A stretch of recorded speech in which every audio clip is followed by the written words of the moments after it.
Avaliação do uso de célula de eletrodiálise na redução de fluoretos de água subterrânea. Autores: Daniela Menezes de Oliveira, Eduardo Rota, Andréa Moura Bernardes. O Brasil detém 12% das reservas de água doce do planeta, perfazendo 53% dos recursos hídricos da América do Sul. As águas subterrâneas são em torno de 100 vezes mais abundantes que as águas superficiais. Porém, em algumas regiões, principalmente na área sul do país, o nível de fluoretos é acima do permitido pela legislação federal. O flúor é um elemento químico do grupo dos halogênios, da tabela periódica do grupo 17, e é o mais eletronegativo e reativo de todos. Segundo a Organização Mundial da Saúde, de 2017, e a Portaria 2914, de dezembro de 2011, do Ministério da Saúde do Brasil, o teor máximo permitido de flúor na água potável é de 1,5 mg por litro.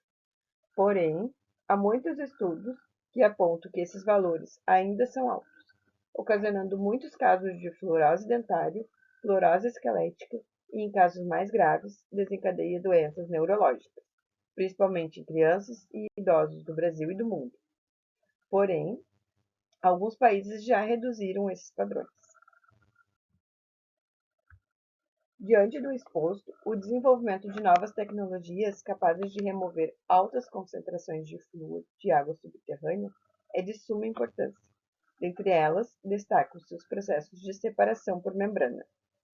A eletrodiálise é um processo de separação por membrana na qual espécies iônicas em solução são transportadas, através de membranas íon-seletivas, sob influência de um campo elétrico de uma solução para outra.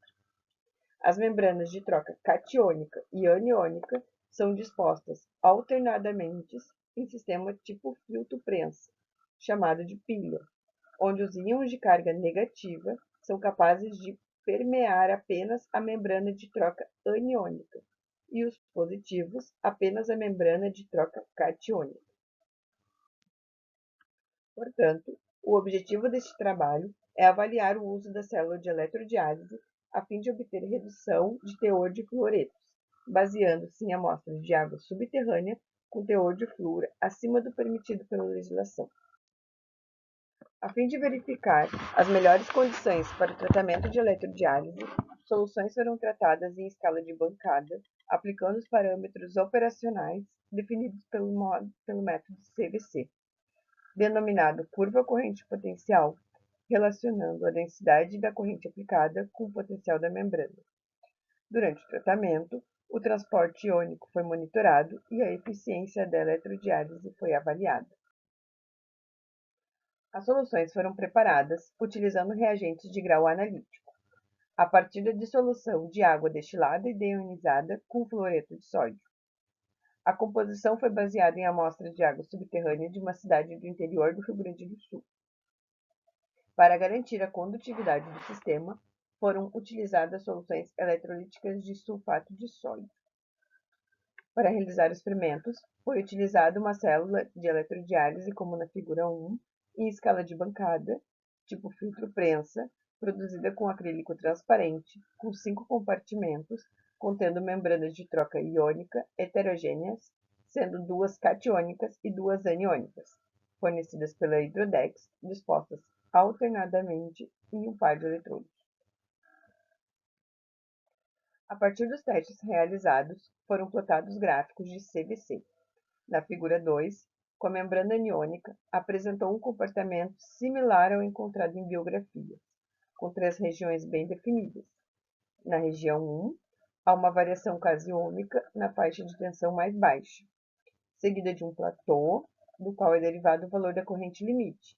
Em seguida, na região 3, a corrente maior que a limite é caracterizada pelo aumento da densidade de corrente e do potencial elétrico. Embora a CVC da membrana catiônica da figura 3 não tenha dado as mesmas representações da aniônica, os dados obtidos indicaram valores semelhantes para a corrente limite. Os ensaios foram produzidos em triplicata e em temperatura ambiente.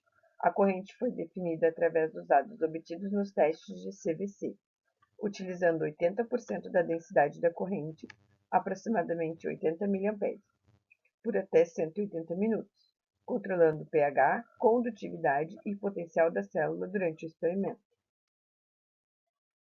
Ao fim de 180 minutos, foi possível chegar a 80% de redução de íon fluoreto, de um desvio de padrão de mais ou menos 3%. Com a equação eficiência da corrente, obtivemos 57% de eficiência e o consumo energético da célula de 44,3 kWh por quilograma. A presença do íon fluoreto acima do estipulado pela legislação podem acarretar graves problemas para a saúde, portanto, esse contaminante deve ser removido por tratamentos específicos.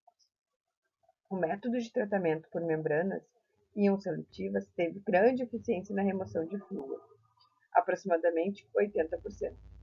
O estudo permitiu avaliar o uso da eletrodiálise para a remoção de íons de fluoreto, se mostrando um método eficiente para o estudo proposto.